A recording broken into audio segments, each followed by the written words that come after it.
대림절이 중요한 가장 결론은 4주 동안 저희가 대림절 말씀을 함께 나눕니다. 대림절의 가장 중요한 것은 왜 오셨는가도 중요하지만 그분이 오셨듯이 우리가 가야 된다. 우리가 이 땅에 주님께서 이 땅에 오셨듯이 우리가 가야 된다는 것입니다. 그 모습을 우리 주님 앞에서 기도하시면서 함께 나눌 수 있기를 원합니다. 보통 우리 화면 한번 보시면 그 초 캔들 그림이 나오는데요.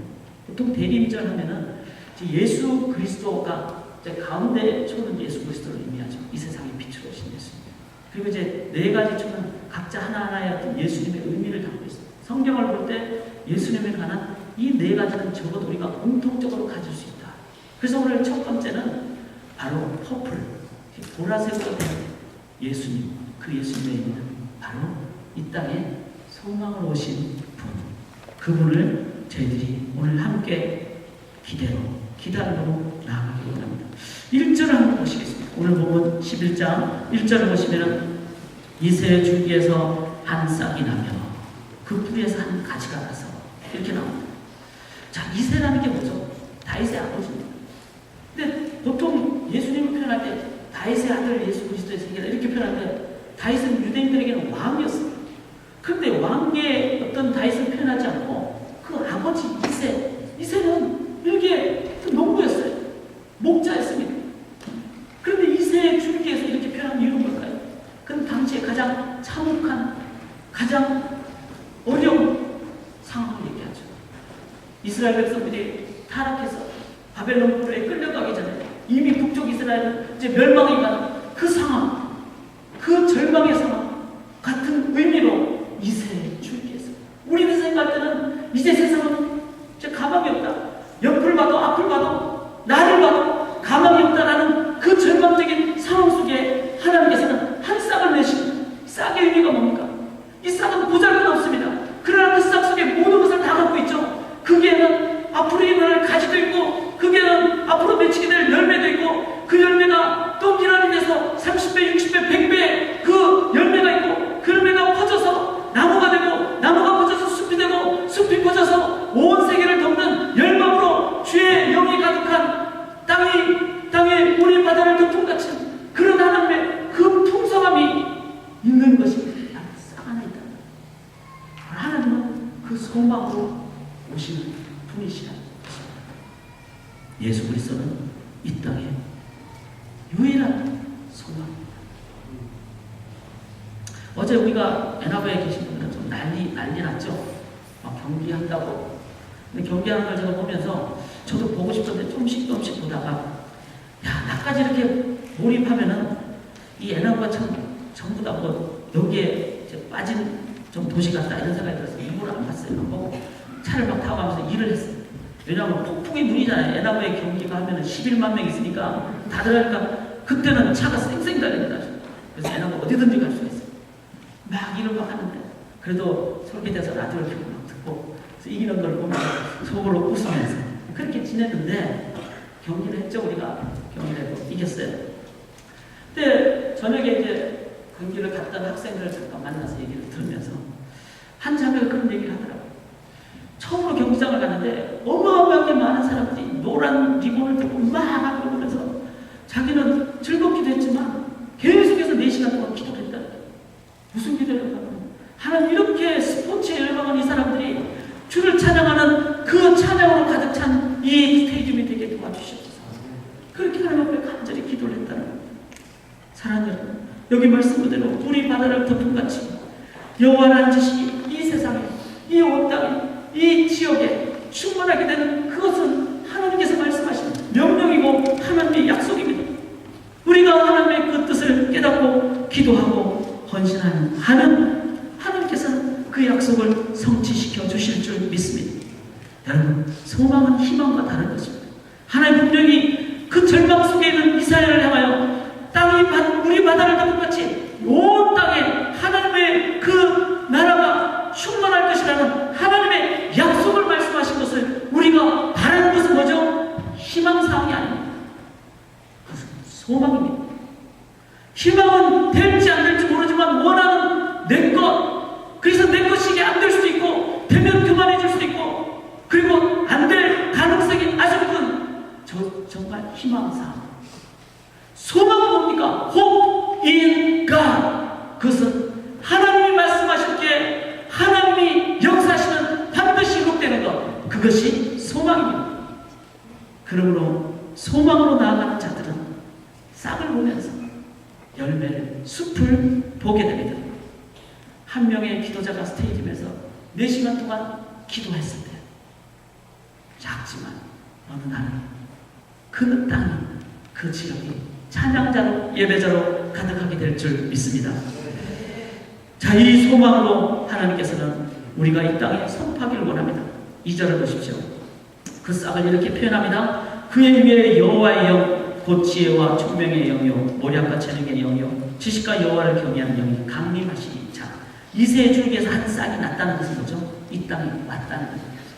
예수가 구세주로 이 땅에 인간 속으로 인카네이션 왔다는 것을 얘기합니다. 그게 소망이 있는 것이죠. 근데 그분은 혼자 오시는 것이 아니라 그의 위에 여호와의 영, 지혜와 총명의 영이요 모략과 재능의 영이요 지식과 여호와를 경외하는 성령이 가는 겁니다. 그래서 예수는 스스로의 인간의 생각이 아니라 성령의 지혜로, 성령의 지식으로, 계시의 영으로, 모략과 지혜로 하나님을 주시는 하나님의 창조의 인사이트로, 그리고 진리의 길로만 나아가는 것이 예수는 성령으로 인간받는 그러기에 참 소망이라는 것입니다. 뿐만 아니라 3절 보십시오. 그가, 즉 그 싹이, 예수 그리스도가 여호와를 경외함으로 즐거움을 삼을 것이며, 이분은 혼자 사역하시는 것이 아니라 여호와, 즉 성부 하나님을 경외함으로, 성부 하나님을 의지하심으로 즐거움을 삼는다는 거죠. 원어적인 의미는 호흡을 한다는 겁니다.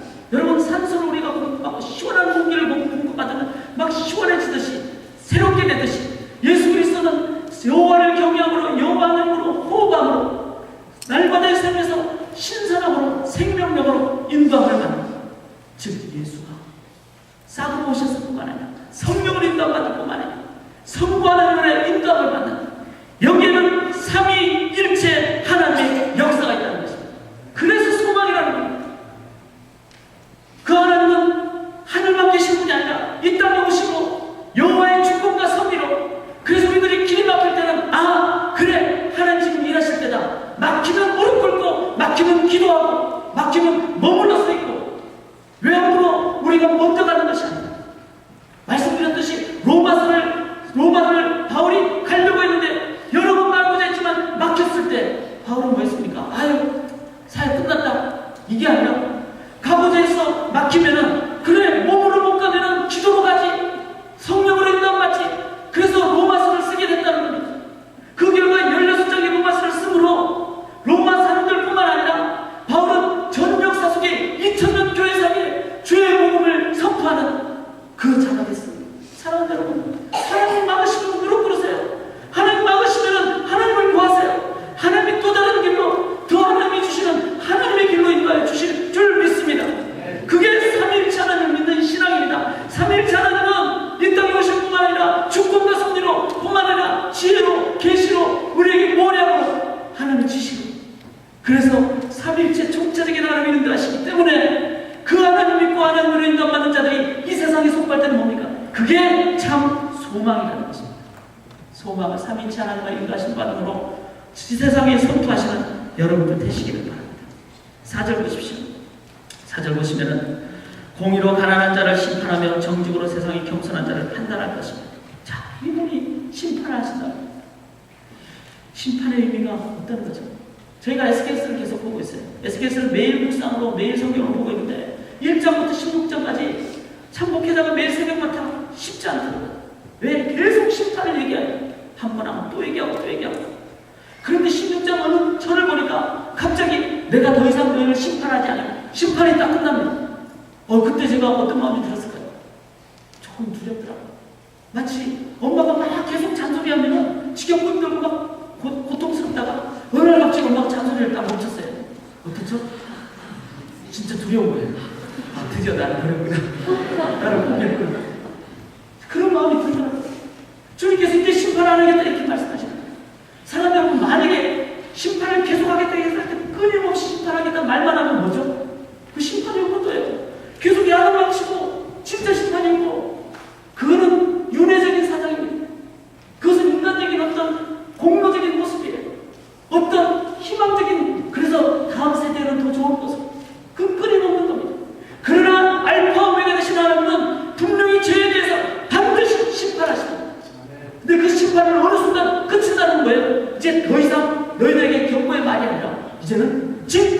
심판한다는 거예요.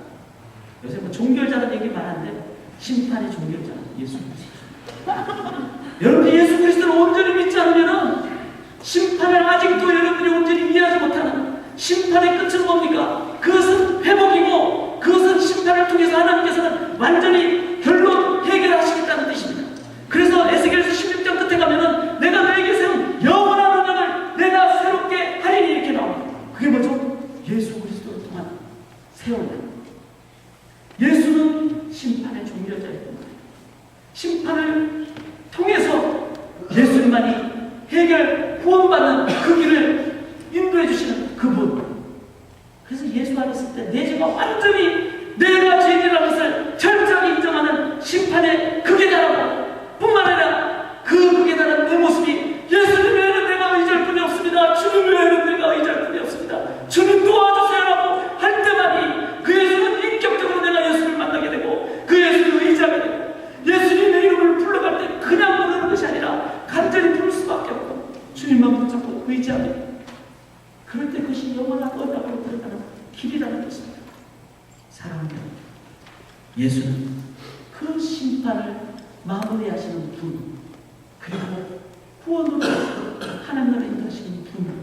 그래서 뭐죠? 심판하시는 것이 바로 소망이라는 것입니다. 6절 한번 보시면요, 우리가 잘 아는 어린 양과 함께 살면 포범이 어린 염소와 함께 천국에 가는 것. 그리고 이 땅에서 주님 의지함으로 우리 속에 nothing to hide, 가릴 것도 없고 nothing to prove, 증명할 것도 없고 nothing to lose, 잃어버릴 것도 없고 그 구원받은 자의 삶을 사실 때 우리들은 이 땅에서도 천국의 삶을 살아가야 됩니다. 그리고 그뿐만 아니라 이 천국이 9절 10절에 이 세상에 영원한 지식이 충만하고 열방 그에게 가다. 바로 이 구원의 소망이 땅끝까지 이르렀다. 지난주 터키 성경 보라면서 한 번 더 깨닫습니다. 우리가 터키 하면 98%, 90% 예수를 못 믿는, 안 믿는 그런 지역이었는데, 그런데 그 지역에 소망으로 10수년 전에 가신 분들이, 선교사님들이 믿음으로 복음하시는 분이니까 지금은 사진을 보셔서 알 것이 주민등록증에 기독교인이라고 자신의 정체성을 정확하게 선포하는 그런 주의 백성들이 일어나고, 그리고 집에서 쫓겨나도 남편한테 맞아도 주의 복음 들고 믿음으로 기도하는, 그래서 교회가 세워지는 그 모습을 보면서 분명히 예수께서 우리에게 주신 소망은 희망사항이 아니라 반드시 성취되는 하나님의 약속의 소망임을 믿습니다.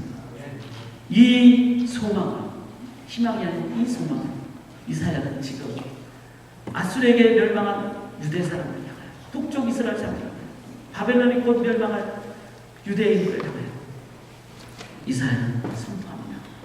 주의 이 소망만이 우리가 따라가야 될 유일한 길이다. 자, 이제 설교의 결론을 냈습니다. 지금 중요합니다.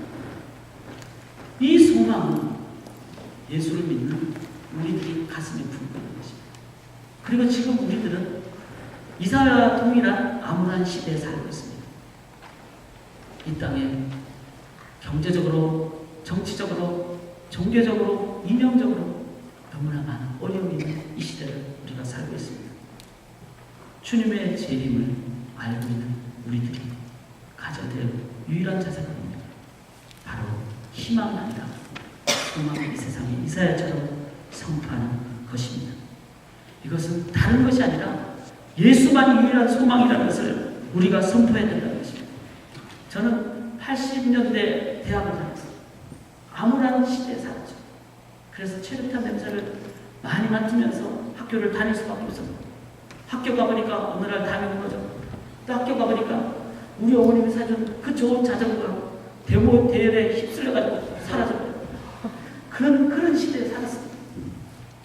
그리고 제가 섬기는 교회 중고등학생들하고 같이 제가 서대문에서 사역을 했기 때문에 도심지잖아요. 학생들하고 토요일날 같이 성경 공부하는데 막 대모대가 마포 그 기린도를 시청까지 막 가는 그 상황을 보면서 학생들하고 우리가 어떻게 해야 되는가 이런 고민을 하면서 살아온 시대가 80년대 그 시대의 모습입니다. 그런데 그 시대에 그렇게 부르짖고 그렇게 노력하고 그 결과 지금의 모습은 어떻습니까? 민주화는 됐을지 모르지만 또 다른 세속화의 물결은 오히려 정치, 경제의 모든 모습 속에, 문화 속에 더 어둡게 물들어져 가고 있습니다. 그리고 사라질 것 같은 체르타는 어떤 이유에서 간에 정치하는 가장 중간에 그렇게 뿌려지는 이 아무런 그 상황을 보면서 우리는 이 시대에 그냥 다른 얘기를 해서는 안 되겠다는 생각을 합니다. 민주화를 아니면 어떤 경제적인 회복을 필요하죠. 그러나 그것이 there is not the only, there is not the hope. 그것은 선포해야 됩니다. 이사야처럼 그런 것은 소망이 아닙니다. 여러분 진정한 소망을 가지려면 먼저 절망을 선포해야 돼요. 예레미야처럼 너희들 바벨론에 끌려가야 된다. 우리 민족의 힘으로, 민족주의로 아니면 경제하는 모습으로 그것이 결코 대안이 아니라는 시사상의 절망을 선포해야 돼요. 그것이 하나님이 주신 예레미야에게 주신 말씀입니다. 진짜 소망을 갖기 위해서는 헛두른 희망을 갖지 않도록 하기 위해서는 세상으로 어떤 것으로도 애국으로도 아수르로도 다른 것으로는 진정한 소망이 아니라는 여러분 절망을 선포하셔요. 그럴 때만이 사람들이 참 소망을 찾게 됩니다.